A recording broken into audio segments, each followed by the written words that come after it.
നമസ്കാരം. ഞാൻ കോയമ്പത്തൂർ തിരുമൂലർ സിദ്ധർപീഠം ശിവരാജയോഗി സംസാരിക്കുന്നു.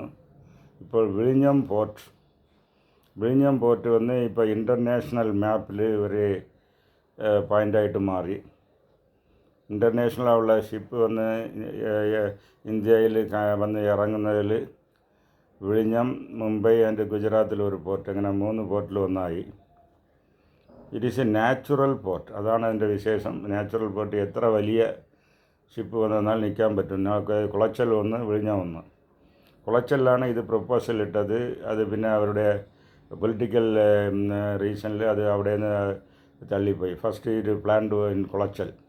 അത് കുളച്ചലിൽ നിന്ന് ഇല്ലാതായി പോയപ്പോഴാണ് അവർ വിഴിഞ്ഞത്തെ സെലക്ട് ചെയ്തത്. കുളച്ചലും വിഴിഞ്ഞലും സെയിം ടൈപ്പായിട്ടുള്ള നാച്ചുറൽ പോർട്ട്. എനിവേ അത് കിട്ടി കേരളത്തിന്. പക്ഷേ ഇതിൻ്റെ ബാക്ക്ഗ്രൗണ്ട് ഹിസ്റ്ററി സ്റ്റോറി കുളച്ചലിലിരിക്കുന്ന മാതിരി വിഴിഞ്ഞത്തിനുമുണ്ട്. കുളച്ചലിൽ വന്ന് ദിലനായി വന്ന് ഇറങ്ങിയത് ഡച്ചുകാരന്മാർ വന്ന് ഇറങ്ങി. അത് വന്ന് ഇരണിയൽ പാലസൊക്കെ പിടിച്ചെടുത്ത പോർട്ടാണ്. അവർ വന്ന് ഇറങ്ങിയത് കുളച്ചൽ. ഇതേമാതിരി വിഴിഞ്ഞത്തിനുള്ള നേവൽ ഹിസ്റ്ററി എന്നത് ചേരൻ ചെങ്കുട്ടുവൻ അവിടെ നിന്നാണ് പടകളെ കൊണ്ടുപോയി ലക്ഷദ്വീപ് പിടിച്ചെടുത്തത്. ലക്ഷദ്വീപിന് ഇന്ത്യേൻ്റെ കൂടെ ഇരിക്കാൻ കാരണം ചേരൻ ചെങ്കുട്ടുവൻ ഇവിടെ നിന്ന് വിഴിഞ്ഞത്തിൽ നിന്നാണ് നേവൽ പഴയ കപ്പലുകളെ കൊണ്ടുപോയി. അതിൽ അവിടെ ഒരു പൈററ്റ് ഉണ്ടായിരുന്നു. അവനെ വിരട്ടി അവനെ പിടിച്ചുകൊണ്ട് വന്നു. അവിടെ നിന്ന് അവൻ കപ്പലുകളെ കൊള്ള അടിച്ചുകൊണ്ടിരുന്നവനെ ആളെ ഇവിടെ പിടിച്ചു കൊണ്ടുവന്നു. ആ കൊള്ളക്കാരൻ്റെ പേരിലാണ് ആ ലക്ഷദ്വീപ് പളന്ദ്വീപ് 10,000 എന്നിരുന്നത്. അവൻ പിടിച്ച് ഇവിടെ കൊണ്ടുവന്നിട്ട് ഇപ്പോൾ അത് ലക്ഷദ്വീപ് എന്ന് പേരായി. അപ്പോൾ ഇത് പിടിച്ചത് കണ്ടപ്പോൾ പോർട്ടിക്ക് ചോളന്മാർ, ഇമ്പീരിയൽ ചോളാസ് വന്ന് മാലദ്വീപ് വന്ന് പിടിച്ച്. മാലദ്വീപ് വന്ന് പിടിച്ചതിപ്പോൾ ഇത് ലക്ഷദ്വീപ് കേരളത്തിൻ്റെ കൺട്രോളിൽ വന്ന് മാലദ്വീപ് വന്ന് തമിഴர்கள் കണ്ടോ. ഇപ്പോൾ 40,000 തമിഴர்களுണ്ട്. അത് തമിഴ്നാട്ടിൻ്റെ കൺട്രോളിൽ നിന്ന് പോയി.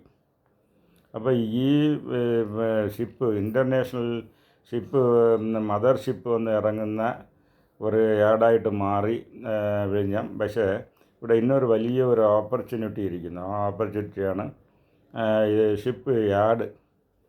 അത് വന്ന് മെയിൻ്റനൻസ്, റിപ്പയറിങ് സർവീസ് തുടങ്ങുന്നത്.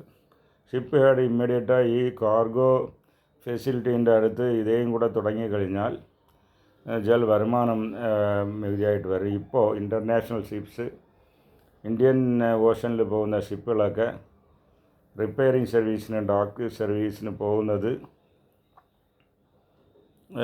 ശ്രീലങ്കയിലാണ് ആ വരുമാനം മികുതിയാകുന്നത്. അവിടെ ഉള്ള ഇന്ത്യൻ ഓഷനിലുള്ള അവിടെ ഉള്ള പോർട്ടിലാണ് പോയി ഇതൊക്കെ ചെയ്യുന്നത്. ഇത് ഇവിടെ വന്ന് dock yard maintenance, marine maintenance service തുടങ്ങിയാൽ അത് ഒരു അഡീഷണൽ ഒരു ഫെസിലിറ്റി ആയിട്ട് മാറും. അതിനുള്ള എല്ലാ ഫെസിലിറ്റിയും ഉണ്ട്. ഇതിനെ കേരള ഗവൺമെൻറ് സെൻട്രൽ ഗവൺമെൻറ്റിനോട് ആവശ്യപ്പെട്ടാൽ മാത്രമേ അത് ഒരു പരിഗണനയിലുണ്ടാവും. അതിൽ മേൽക്കൊണ്ട് അതിനുള്ള പ്രോസസ്സിങ്ങും ചെയ്യാൻ പറ്റും എന്നുള്ളത് പറയുന്നു. നന്ദി, നമസ്കാരം.